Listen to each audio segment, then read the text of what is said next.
एक छोटे से गांव में कुमार सोहन रहता था। वो मिट्टी के बर्तन व खिलौने बनाया करता था और उसे शहर जाकर बेचा करता था। कभी कभी उसके 2-4 खिलौने बिकते तो कभी वो भी नहीं। जैसे तैसे उसका गुजारा चल रहा था। एक दिन उसकी बीवी शीला बोली, सुनो जी, क्यों न शहर जाकर कोई नौकरी ही कर लो। नौकरी करोगे तो महीने के अंत में कुछ धन तो आएगा। बीवी की बात सुन अब सोहन को भी ऐसा ही लगने लगा था, पर उसको मिट्टी के खिलौने बनाने का बहुत शौक था, लेकिन हालात से मजबूर था। बात तो तुम सही कह रही हो, पर कैसे उस हुनर को छोड़ दूं, जिसका नमक हम लोग अब तक खाते आए हैं। मैं जानती हूँ आप बहुत मेहनत और लगन से खिलौने बनाते हो, पर बाजार में बिक्री ना होने से अब हमारा गुजारा नहीं होता। अब तो यह हालत हो गई है कि रसोई में अन्न का एक दाना भी नहीं बचा। ठीक है, मैं कल सुबह ही शहर जाकर कोई न कोई नौकरी तलाश करता हूँ। अगले दिन वो शहर के लिए रवाना हो गया और एक व्यापारी के पास वह नौकरी करने लगा। सोहन वहाँ नौकरी करता तो जरूर था, पर उसका मन अभी भी अपने चाक और मिट्टी के खिलौनों में ही रहता था। समय बीतता गया। एक दिन शहर में जहाँ वह काम करता था, उस मालिक के घर पर उसके बेटे निखिल का जन्मदिन था। सब महंगे महंगे तोहफे लेकर आए। सोहन ने सोचा, क्यों ना मैं मिट्टी का खिलौना बनाऊं और बच्चे के लिए लेकर जाऊं। वैसे भी हम गरीबों का तोहफा कौन देखता है। यह सोचकर वह मिट्टी का खिलौना बनाया और बनाकर जन्मदिन पर ले गया। जब दावत खत्म हुई तो निखिल की नजर उस मिट्टी के खिलौने पर पड़ी। उसे वो हाथ में उठा लिया और खुश होकर और भी बच्चों को दिखाने लगा। खिलौना सभी बच्चों को बहुत पसंद आया और जिद करने लगे कि उनको भी वैसा ही खिलौना चाहिए।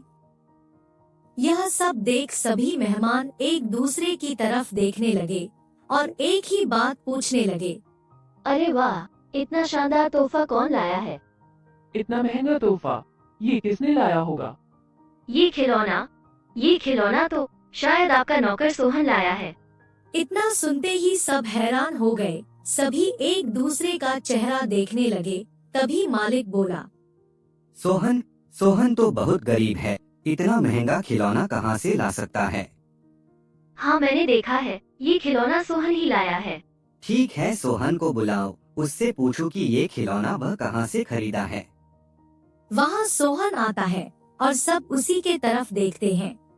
वह माहौल देखकर हैरान हो जाता है। मुझसे क्या गलती हुई, सब मुझे ही घूर रहे हैं। शायद मेरा खिलौना निखिल को पसंद नहीं आया होगा और बच्चों के सामने वो अपमानित होगा। कोई बात नहीं, मैं माफी मांग लूंगा। मालिक, क्या आपने मुझे बुलाया? हाँ सोहन, क्या यह खिलौना तुमने दिया है? हाँ मालिक।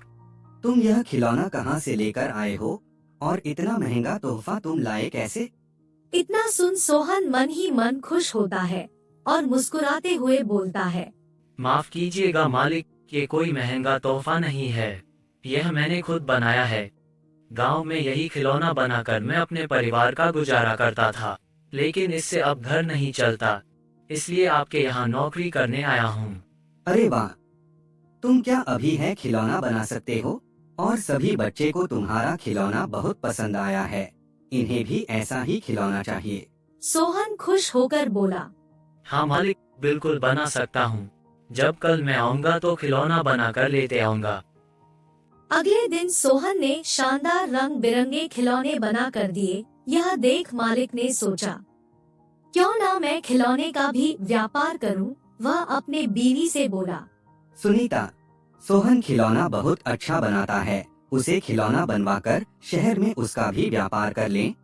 उसे सोहन को उसके मनपसंद का काम भी मिल जाएगा और उससे अच्छी तनख्वाह भी मिल जाएगी, साथ ही साथ एक मोटी रकम हम भी कमा लेंगे। ये तो अच्छा विचार है जी। यह सोच मालिक ने सोहन को खिलौना बनाने के काम पर लगा दिया और बदले में हर महीने अच्छी खासी तनख्वाह देने लगा और रहने को घर भी दिया। यह सब पाकर सोहन और उसका परिवार बहुत खुश हो गया और सोहन को उसके मनपसंद का काम भी मिल गया। दोनों हंसी खुशी रहने लगे।